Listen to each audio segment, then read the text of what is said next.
골로새서 4장 10절부터 18절 말씀. 나와 함께 갇힌 아리스다고와 바나바의 생질 마가와 이 마가에 대하여 너희가 명을 받았음에 그가 이르거든 영접하라. 유수도라 하는 예수도 너희에게 문안하느니라. 그들은 할레파이나 이들만은 하나님의 나라를 위하여 함께 역사하는 자들이니 이런 사람들이 나의 위로가 되었느니라. 그리스도 예수의 종인 너희에게서 온 에바브라가 너희에게 문안하느니라. 그가 항상 너희를 위하여 애써 기도하여 너희로 하나님의 모든 뜻 가운데서 완전하고 확신 있게 서기를 구하나니 그가 너희와 라오디게아에 있는 자들과 히에라볼리에 있는 자들을 위하여 많이 수고하는 것을 내가 증언하노라. 사랑을 받는 의사 누가와 또 데마가 너희에게 문안하느니라. 라오디게아에 있는 형제들과 눈바와 그 여자의 집에 있는 교회에 문안하고 이 편지를 너희에게서 읽은 후에 라오디게아인의 교회에서도 읽게 하고 또 라오디게아로부터 오는 편지를 너희도 읽으라. 아키뽀에게 이르기를 주 안에서 받은 직분을 삼가 이루라고 하라. 나 바울은 친필로 문안하노니 내가 매인 것을 생각하라. 은혜가 너희에게 있을지어다. 자, 오늘은 골로새서 4장 10절부터 18절까지의 말씀을 통해서 은혜 받기를 원합니다. 이 하나님의 계시의 말씀을 통해서 여러분의 삶에 놀라운 변화가 있게 되기를 바랍니다. 오늘 이 4장 10절부터 18절까지의 말씀은 바울의 마지막 인사입니다. 편지의 마지막에 골로새에 있는 성도들과 지도자들에게 로마의 바울과 함께 있는 사람들의 문안 인사를 그들에게 드리고 있습니다. 거기에 8명의 사람에 대한 말이 나옵니다. 그런데 대부분 그들의 사람들, 오늘 10절부터 18절까지 언급된 8명의 사람들은 바울에게 참 기쁨과 위로가 된 그런 사람들입니다. 그 사람들을 한 번씩 살펴보면서 우리가 함께 은혜 받기를 원합니다. 오늘 10절에 보니까 나와 함께 갇힌 아리스도고와 바나바의 생질 마가와 이 마가에 대하여 너희가 명을 받았음에 그가 이르거든 영접하라. 유수도로 하는 예수도 너희에게 문안하니라. 저희는 할례당이라. 이들만 하나님 나라를 위하여 함께 역사하는 자들이니 이런 사람들이 나의 위로가 되었느니라 하면서 세 사람의 이야기를 하고 있습니다. 아리스다고, 그다음에 마가, 그리고 유수도 이 사람입니다. 먼저 아리스다고라는 사람을 한번 생각해 봅시다. 이 사람은 누구입니까? 성경에 보니까 바울과 함께 마케도니아에서 에베소까지 복음을 전가할 때 복음 사역을 위해서 바울과 함께 간 사람입니다. 바울이 에베소에서 복음을 전가하다가 에베소에 사는 군중들 때문에 잘못하면 죽을 뻔했죠. 왜냐하면은 바울의 사역을 통해서 에베소에 많은 이방신을 섬기던 사람들이 그들의 잘못된 그 이방신에 대한 책들과 철학적인 책들을 다 가져와서 불살라 태워버리지 않았습니까? 심지어 아데미 신상을 만드는 그 골드스미스, 언장색 혹은 실버스미스, 이 언장색이 바울 때문에 장사가 되지 않겠구나. 왜냐하면 그것은 우상숭배라 하고 바울이 외쳤기 때문에 사람들이 그 말을 듣고 잘못하면 장사가 비즈니스가 안 된다는 걸 알고 에베소를 고발해서 죽이려고 했습니다. 바로 그때 아리스다고는 바울과 함께 이 어려움을 당했던 사람입니다. 다시 말해서 바울이 하나님의 사역을 행할 때 또 특별히 가장 어려운 시간에 바울과 함께 있으면서 위로가 된 사람, 이런 사람이었다는 것입니다. 그렇죠, 여러분? 우리가 모든 것이 평안할 때 우리와 함께 있었는 사람은 그렇게 기억이 나지 않습니다. 그런데 우리의 삶에 가장 어려움을 당할 때 우리 옆에 있어준 사람이 진짜 친구 아닙니까? 그래서 그런 사람들은 생각만 해도 우리 마음에 참 위로가 되어집니다. 저도 저희 삶에 어려움을 당할 때가 많이 있었습니다. 그런 어려움을 당할 때 내 옆에 있어줬던 사람들, 그런 어려운 때에 나를 찾아와 준 사람들, 나를 위로해 준 사람들, 나에 대해서 좋은 말을 해준 사람들, 참 그들을 저는 귀하게 여깁니다. 근데 때로 우리 가족이라 할지라도, 자식이라 할지라도, 부모라 할지라도 우리가 어려울 때는 모른다 하고 우리가 잘 될 때만 우리를 찾고 그런 사람들이 있습니다. 그래서 정말 우리 삶에 고난이 닥칠 때 우리의 친구가 누구인지, 정말 우리를 존경하는 사람이 누구인지, 정말 우리를 신뢰, 트러스트하는 사람이 누구인지 우리가 알 수 있죠. 아리스다고는 바울이 사역을 하면서 고난을 당할 때 함께했던 사람입니다. 그래서 바울의 생각만 해도 위로가 되었던 것입니다. 두 번째로 바나바의 생질 마가에 대한 이야기를 하고 있습니다. 이 마가가 누구입니까?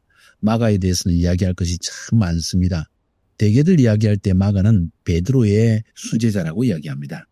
그래서 베드로전서 5장 13절에 보면은 베드로는 마가에 대해서 나의 아들이라 이렇게 말했습니다. 왜냐하면 가만히 살펴보면은 마가라는 사람은 아마 예수님의 시대에 예수님 주위에서도 있었던 사람인 것 같습니다. 베드로는 사실은 갈릴리에서 어부 출신이죠. 피셔맨 출신이죠. 그래서 배운 것이 많지를 않습니다. 어찌 보면 헬라어를 잘 못했기 때문에 마가는 아마 예루살렘에 살던 사람이었기 때문에 헬라 말을 그릭을 잘했던 것 같습니다. 그래서 나중에 베드로가 하나님의 사역을 위해서 로마까지 가게 되고 여러 곳에 사역을 해나갈 때 마가가 바로 베드로의 통역을 했다는 것을 우리는 잘 알고 있습니다. 마가가 베드로를 얼마나 열심히 잘 따라다녔던지 베드로를 통해서 예수님에 대한 이야기를 많이 들었습니다. 그래서 결국은 나중에 마가복음을 쓰게 된 것이죠. 그래서 이 마가복음을 대개들 베드로 복음이다 이렇게 말을 하기도 합니다. 그런데 이 마가복음의 14장 50절부터 52절을 보면은 이 마가가 자기에 대해서 쓴 이야기가 나옵니다. 보면 제자들이 다 예수를 버리고 도망하니라.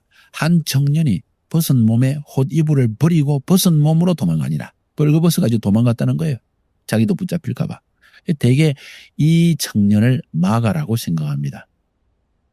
예수님이 겟세마네 동산에 잡힐 때는 아직 어린 청년이었기 때문에 도망을 갔지만은 결국 그 삼촌인 바나바를 통해서 믿음이 자라고 결국 나중에 바울의 선교 여행까지 함께 가게 되죠. 그런데 바울이 1차 전도 여행을 갈 때 마가도 함께 갔지만은 지금의 안달리아 그러니까 아달리아 그 성경에 나와 있는 아달리아에서 조금 더 올라가면 페르게 지금은 이름은 페르게인데 그 당시 버가라는 도시에 이르는데 거기에서 너무 힘들어가지고 마가는 돌아가 버렸습니다. 전설에 의하면 마가가 열병에 걸려가지고 아주 열이 펄펄 끓어올라서 죽을 것 같은데 바울이 열심으로 간호하고 그 옆에서 돌봐줘가지고 병이 나았습니다. 그래서 바울 선생이 마가 보고 자 이제 병이 나았으니까 주님의 일을 해서 달려가자. 그러니까 마가가 아이고 이렇게 이제 시작하는 초반에 이렇게 힘든데 내가 어떻게 따라가겠습니까 하고 그냥 힘들다고 포기해버렸다는 거예요. 예. 그 사실 때문에 바울은 좀 성격이 아주 강직하죠. 아주 딱딱하죠.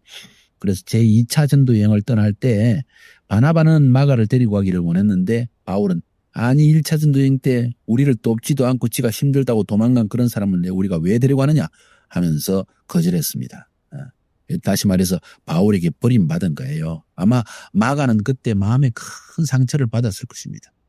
그렇지만 나중에 사도 바울 선생이 2차 전도여행, 3차 전도여행 이렇게 갔다 와서 예루살렘에서 선교 보고를 하고 리포트를 하는 이야기를 듣고 아이고 내가 우리 바울 선생님을 처음에 끝까지 따라갈 걸 힘들었어도 병들었어도 어려움을 당했어도 내가 따라가면서 좀 사역을 배웠을 걸 하며 후회를 했던 것 같습니다. 그리고 그 이후에 아마도 마가는 베드로 사도를 만났고 베드로 사도의 통역으로 일하기 시작했다. 되게 이렇게 생각을 하고 있습니다. 자 이렇게 베드로 밑에서 자라나기 시작하면서 마가는 점점 신앙이 성장을 했고 결국은 바울이 로마에서 복음을 전하다가 감옥에 들어갔다는 소리를 듣고 마가도 그때 바울과 함께 로마에서 복음을 전가하게 됩니다. 그리고 바울과 함께 감옥에 갇혔다고 이야기를 합니다. 그래서 오늘 10절에 보니까 나와 함께 갇힌 아리스다고와 바나바의 생질 마가 이렇게 말하고 있는 겁니다. 그리고 결국은 바울에게서는 없어서 안 될 귀한 동역자가 되었습니다. 그래서 심지어 바울은 디모데후서 4장 11절에서 이렇게 말합니다. 마가를 나에게 데려오라. 저가 나의 일에 유익하니라 이렇게 말합니다. 비록 처음 믿음의 초기에는 믿음이 연약해서 선교여행도 가는 것도 두려워하고 도망가고 떠나버렸지만은 나중에 회개하고 오히려 하나님 앞에 돌아와서 참 사도 바울에게 가장 귀중한 그런 동사역자 함께 일하는 사역자가 되었다는 것을 우리는 알 수가 있습니다. 그러니 이런 사람들을 생각할 때 바울이 얼마나 위로가 되겠습니까? 가장 어려울 때 심지어 감옥에까지 들어갔을 때 아리스다고 마가 같은 사람은 감옥에까지 함께 가는 것을 두려워하지 않고 바울 선생님이 가는 곳이라면 어디든지 가겠습니다. 이런 신실한 아주 페이스풀한 사람들이 바울의 주위에 있었다는 것입니다. 세 번째로 유스도라는 사람을 생각해 봅시다. 자, 고린도에서 바울이 만난 사람입니다. 만약 그 사람이 그 사람이라면, 그리고 성경이 말하기를 하나님을 경외하는 사람이라고 그랬습니다. 사도행전에 보면 그 이야기가 나옵니다. 18장인가요? 그리고 이 유스도는 회당 옆에 살면서 시나고게 옆에 살면서 바울을 자기 집에 초청을 했습니다. 그리고 자기 집에서 복음을 전하게 한 사람입니다. 자, 가는 곳마다 복음을 전가하는데 쉽지 않았을 것입니다. 특별히 고린도에 오기 전에 아덴에서 사역을 했는데 아테네에서 그 사역은 사실은 실패했다고 볼 수가 있습니다. 너무 철학적으로 복음을 전하려고 했습니다. 그래서 아덴에서는 별로 제자를 얻지를 못했습니다. 그러니까 바울이 아덴에서 복음을 전하고 고린도로 넘어왔는데 그때 마음이 얼마나 참 실망을 했을까요? 하나님이 나와 함께하지 않으셨다. 혹은 내가 너무 인간적인 방법으로 철학적인 방법으로 복음을 전하려고 했다. 그래서 마음이 참 힘들었는데 이 고린도에 와보니까 유수도라는 사람이 만나자마자 아마 유대인인 것 같죠? 회당 옆에 살면서 자기 집으로 오라고, 그 복음의 소식을 듣기를 원한다고, 다른 사람들도 초청하자고, 이렇게 했다는 그 사실이 바울에게는 그 당시에 엄청난 위로가 되었을 것입니다. 우리 사이에 항상 이런 사람들이 있어서 우리는 하나님의 복음을 전할 수가 있는 겁니다. 저도 처음 카자흐스탄에 복음을 전가하러 갔을 때 이런 사람들이 제 주위에 있어가지고 자기 집으로 초청을 하고 자기 집 사람들을 다 데려오고 매일 아침마다 차를 가지고 와서 우리가 시장에 갈 때 필요한 것, 아이들 학교 가는 것, 유치원 가는 것 다 봐주고, 이런 분들 때문에 결국은 하나님 나라는 확장되어졌던 겁니다. 이런 분들을 생각하면 우리의 마음속에 항상 위로가 넘치는 겁니다. 오늘 그러면서 사도 바울이 이야기하기를 뭐라고, 이 세 사람들 아리스다고 마가 유스도라는 사람들이 저희는 할례당이라 이들만 하나님 나라를 위하여 함께 역사하는 자들이니 이런 사람들이 나의 위로가 되었다. 자, 이 세 사람들은 할례당이다. 무슨 말입니까? 유대인이라는 겁니다. 유대주의자, 유다이즘에 있던 사람들이라는 거예요. 그런데 이 사람들은 유다이즘에 있으면서 예수를 메시아로 영접하는 것이 쉽지 않은 사람들이었습니다. 바울이 복음을 전가하는 곳마다 사실은 유대인들 때문에 어려움을 당했죠. 유대인들이 바울을 핍박했지 않습니까? 그런데 이 세 사람 아리스다고 마가 유스도는 유대인이면서도 바울의 사역에 큰 도움을 준 사람들이라는 겁니다. 마음에 큰 위로를 준 사람, 얼마나 큰 힘이 되었겠습니까? 여러분은 어떻습니까? 하나님의 복음 사역에 도움이 되는 사람입니까? 하나님의 사역자에게, 하나님의 일하는 사람에게 위로가 되는 사람입니까? 아니면 그런 복음 사역에 방해를 주고 있는 사람입니까? 한번 곰곰이 생각해 보세요.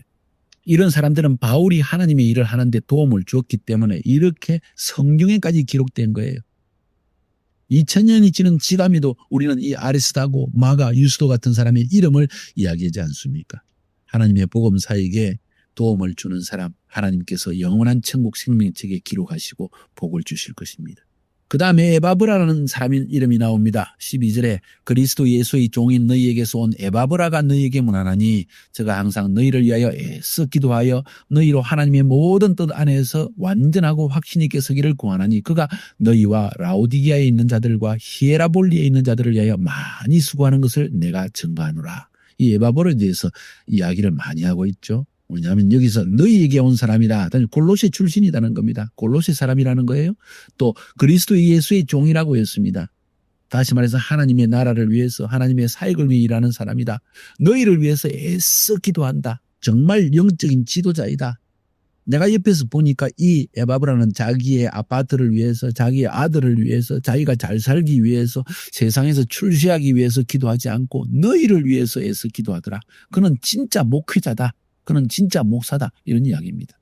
너희로 하나님 뜻 안에서 완전하고 확신 있게 서기를 기도하고 있다. 다시 말해서 그냥 하나님 우리 교회 축복해 주세요. 우리 성도를 축복해 주세요. 이렇게 기도하는 것이 아니라 정말 진실하게 하나님 앞에 뭘 구해야 될지를 알면서 기도한다는 거예요.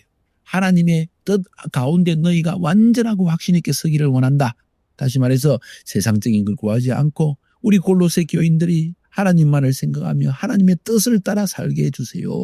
하나님, 우리 사랑하는 성도님들이 정말 세상에 출세하는 것을 구하지 않고 하나님이 원하시는 것이 뭔지를 알고 하나님의 뜻을 따라 사는 사람이 되게 해주세요. 이렇게 간절히 기도하는 사람이다. 이 에바브라는 진짜 목사이다. 뿐만 아니라 너희와 이 골로새 사는 골로새 교회를 위해서, 그리고 라오디기아에 있는 사람들과 히에라볼리에 있는 사람들을 위해서 많이 수고한 사람이다. 다시 말해서 하나님의 영적인 사역을 위해서 헌신한 사람이다. 이런 이야기를 바울이 지금 이야기를 하고 있습니다. 그러면서 한마디로 말하면 에바브로는 참 하나님께 헌신된 사람이다. 바울은 이런 에바브로 같은 사람을 생각만 해도 마음이 위로가 되는 거예요. 여러분, 하나님 일을 하는 진짜 하나님의 종들에게 가장 큰 위로가 뭔지 아십니까? 우리 성도님들이 돈을 많이 벌었습니다. 하나님의 축복으로 큰 집을 지었습니다. 정말 세상에서 높은 자리에 올라갔습니다. 정말 사역자의 기쁨이 됩니다. 그런데 그것보다 더 큰 기쁨이 있습니다. 그게 뭔지 아십니까? 하나님의 일을 위해서, 하나님을 위해서 사역하는 그 모습을 볼 때 기쁜 거예요. 세상에서 잘못되는데 하나님의 일은 더 열심을 품습니다. 세상에서 잘 되는데 그 잘 되는 걸 가지고 하나님의 나라를 위해 사용합니다. 이런 모습을 볼 때 정말 하나님의 종은, 목사님은, 지도자는 기쁜 거예요, 여러분. 여러분, 예수 믿는 목적이 뭡니까? 이 세상에서 잘 되기 위한 것입니까? 높은 자리에 올라가기 위한 것입니까? 하나님이 나에게 복을 주셨습니다. 이걸 위해서 사는 것입니까? 아니지요. 정말 이 세상에 마지막이 있는 걸 믿으십니까? 그리고 주님이 오셨을 때 우리에게 회개를 하신다는 걸 알고 있습니까? 어떤 회개를 하십니까? 그것은 뭡니까? 네가 이 땅에 사는 동안 나의 뜻을 위해서 얼마나 살았느냐. 너의 평안함, 너의 부유함을 위해서, 너의 출세, 세상에서 잘 되는 걸 위해 살지 않고 나의 뜻을 이루기 위해 얼마나 살았느냐. 주님이 아마 그렇게 물어보실 거예요. 근데 에바브로는 그렇게 주님이 물어보시면 조금 더 근심이, 주님, 저는 주를 위해서 라오디기아와 히에라볼리를 다니면서 내가 사업을 위해 다닐 때도 하나님의 일을 먼저 생각한 사람입니다. 이렇게 말할 수 있는 헌신된 사람이었다는 겁니다. 그 다음에 누가에 대한 이야기가 나옵니다. 오늘 또 14절에 사랑을 받는 의원 누가와 또 데마가 너희에게 문안하니라. 의원 누가라는 말을 여기 처음으로 하고 있습니다. 이 누가는 의사였다는 거죠. 바울을 만난 날로부터 제2차 전도여행 때 누가가 바로 바울을 만났을 겁니다. 그 이후로 거의 계속해서 바울이 가는 곳곳마다 따라다니면서 바울이 아마 몸이 좀 약했던 것 같아요. 어떤 사람은 간질병이 있었다. 어떤 사람은 눈의 병이 있었다. 아무튼 바울은 병이 있었던 사람입니다. 하나님의 일을 많이 하고 수많은 사람을 치유했음에도 불구하고 자기는 병이 있었던 사람이에요.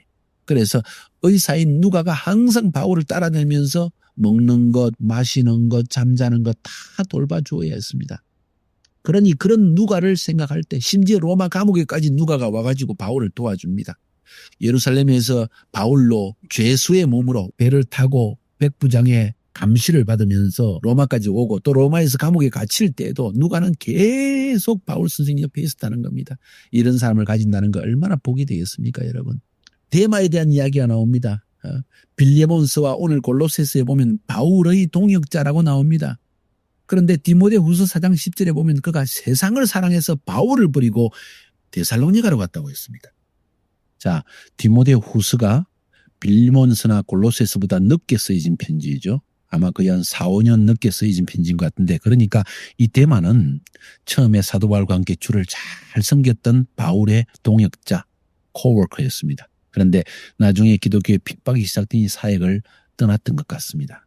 그래서 이 골로새서를 쓸 당시에는 바울이 데마를 기억할 때 좋은 기억을 가지고 있던 겁니다. 우리 데마도 의사 누가와 함께 늘 나와 함께 하면서 복음을 함께 전하는 동사역자 있다 하면서 위로를 받았던 것입니다.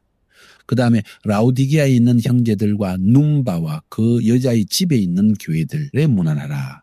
아마도 라오디기아나 히에라볼리스 같은 지역에는 사도 바울이 직접 가서 복음을 전하지는 못한 것 같습니다. 아마도 에바브라 이 목사에 의해서 이 에바브라 목사가 골로새에서 멀지 않는 라오디기아 히에라볼리스 지역, 아마 이게 거의 한 50km 안에 있는 그 가까운 지역들입니다. 이 지역에 계속 복음을 전했고 이 에바브라가 바울을 만날 때마다 바울 선생님, 라오디기아의 이 형제들이 이렇게 일어났습니다. num바라는 여성도가 있는데 정말 헌신됐습니다. 자기 집에 교회를 열었습니다. 이런 이야기를 아마 바울이 들었을 것입니다. 그리고 그 바울이 그 에바브라를 통해서 그런 소식을 들을 때마다 마음으로 얼마나 기뻐했겠습니까?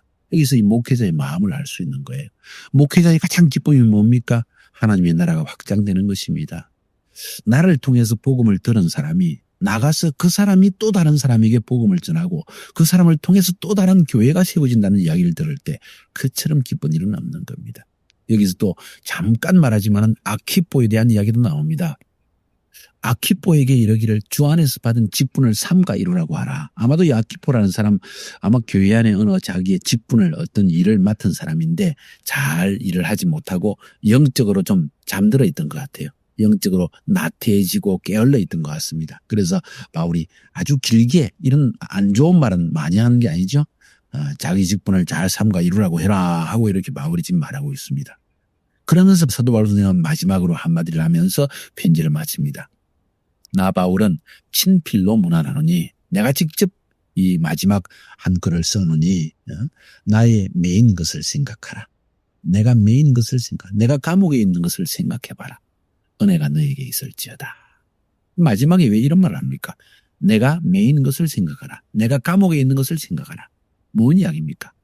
내가 비록 감옥에 갇혔어도 복음 때문에 기뻐하는 것을 한번 생각해 보아라. 내가 감옥에 있으면서도 나와 함께 감옥에 갇혀 있고 나와 함께 수고한 이 동역자들을 생각하면서 위로받는 것을 한번 생각해 보아라. 불평이 너희들이 나오겠는가? 어렵다는 말이 나오겠는가?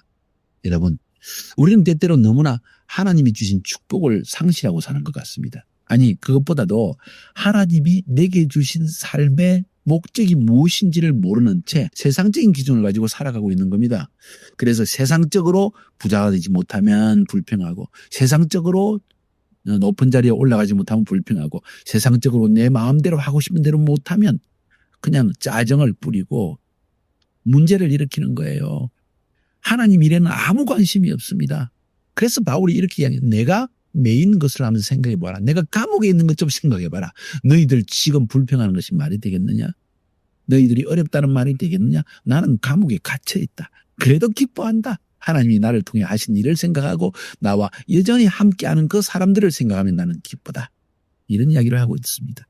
바울은 오직 복음만을 위해 살았습니다. 그 복음 위해서 감옥에 갇혔습니다. 그러면서 내가 메인 것을 생각하라. 내가 감옥에 있으면서 이렇게 너에게 편지 쓰는 걸 생각해라. 여러분은 뭘 위해 살고 있습니까? 우리는 바울처럼 살 수 없을까요? 우리의 인생관이 바울처럼 정말 하나님의 복음을 위해서만 산다는 그 정확한 목표의식을 가지고 살아갈 수는 없을까요? 한번 깊이 생각해 보는 계기가 되기를 주 이름으로 축복합니다.